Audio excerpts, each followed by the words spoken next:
Mga kaibigan, ituturo ko sa inyo kung paano paano natin itago o paano gumawa ng Google File File Manager gamit ang ating Google Docs.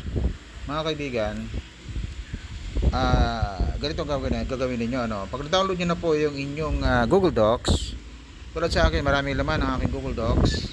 So, what you can do now is to download that. Pag na-download niyo na ang inyong Google Docs, ganito ang forma niyan, mga kaibigan. Kita niyo yung nasa gitna, Google Docs. I mean, yung nasa gitna po. Nabasa nyo, diba? Katabi ng search, katabi ng aking new, ayan, baba ng aking fill out to accept. Yan. Ito po ang Google Docs nasa gitna. Okay? Yan. Nakita nyo na siguro yung Google Docs, mga kaibigan. Ayan. Ayan, yung gumagalaw-galaw na yan. Yan po ang aking Google Docs. Hindi ko pwedeng ilipat dahil nakalock ang ating screen, mga kaibigan.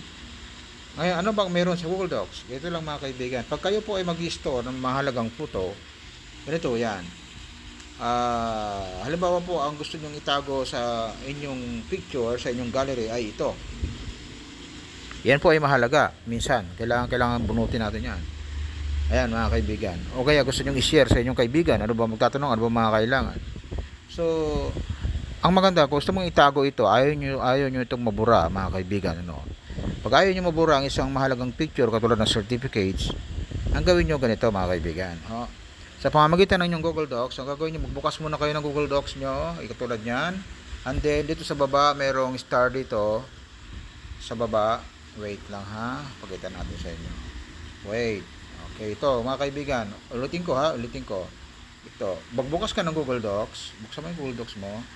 And then, nakikita nyo sa gawing baba, sa kanan, may makikita kayong plus sign. Yan. Yan po yung logo ng Google Docs na ibig sabihin mag-a-add kayo.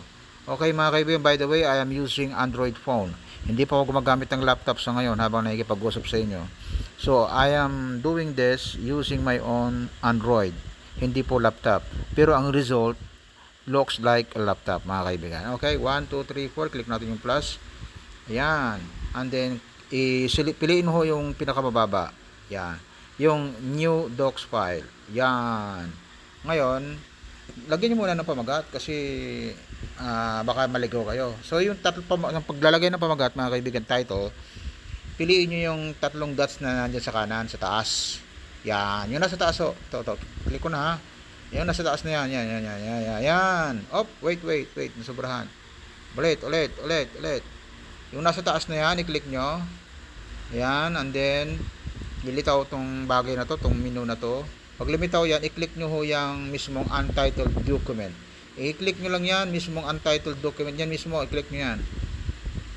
Touch nyo lang ng bahagya. Yan.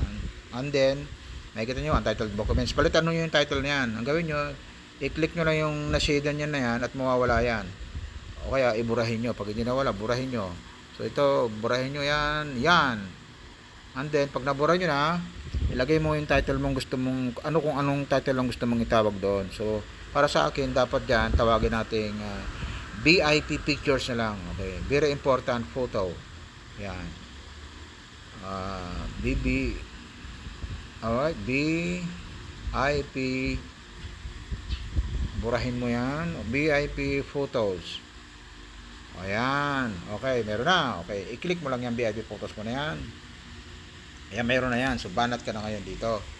So, ang gagawin mo para hindi naman masyadong, para madali yung makompress, gawa ka muna gamitin muna itong plus sign na nasa taas. Yan.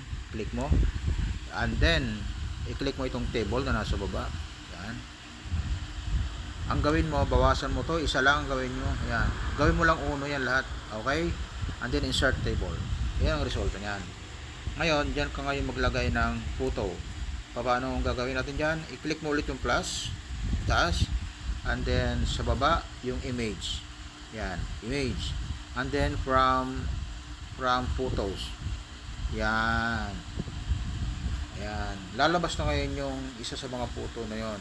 So, yung photo ng mandatory license renewal requirement, yan ngayon i-click mo. Yan. And then done. Ayan, mga kaibigan. So, papasok na kayo dito yan. Yan. So, kahit magbura ka pa, hindi mo mabubura yan unless burahin mo ng tulo, ng sinasadya mong burahin, mabubura talaga yan. Pero kung di mo sasadyain, hindi mo mabura yan. Minsan nalalakihan ka. Kung nalalakihan ka, i-click mo lang yung tatlong dot sa taas. Yan, pag-click mo.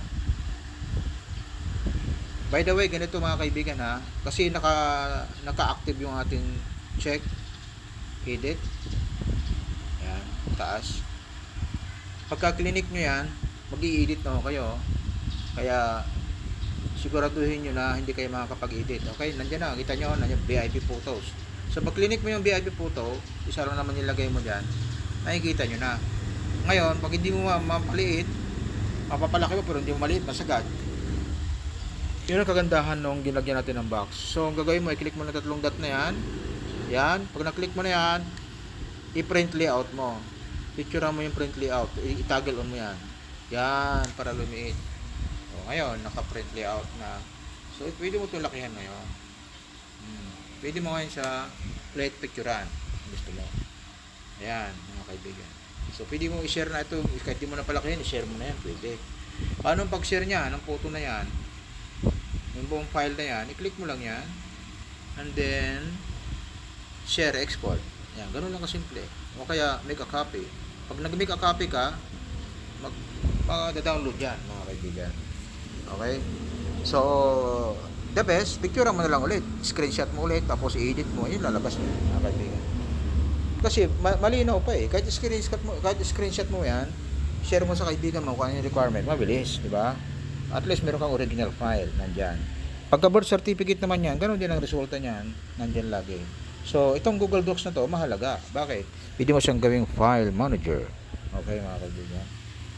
Alright. Yan, mga kaibigan. Tips ko sa inyo, mga kaibigan, sa mga hindi pa nakakaalam tungkol sa Google Docs. Kung ikaw ay 5'9", kung ikaw ay police, kailangan mo to upang sa ganon, kaya mong gumawa ng report kahit nakatayo ka dyan mismo. Kahit nasa ibabaw ko ng dagat, you can make a certain information report kahit anong oras, anytime, anywhere. Basta hindi ka inantok, you can make a report, mga kaibigan.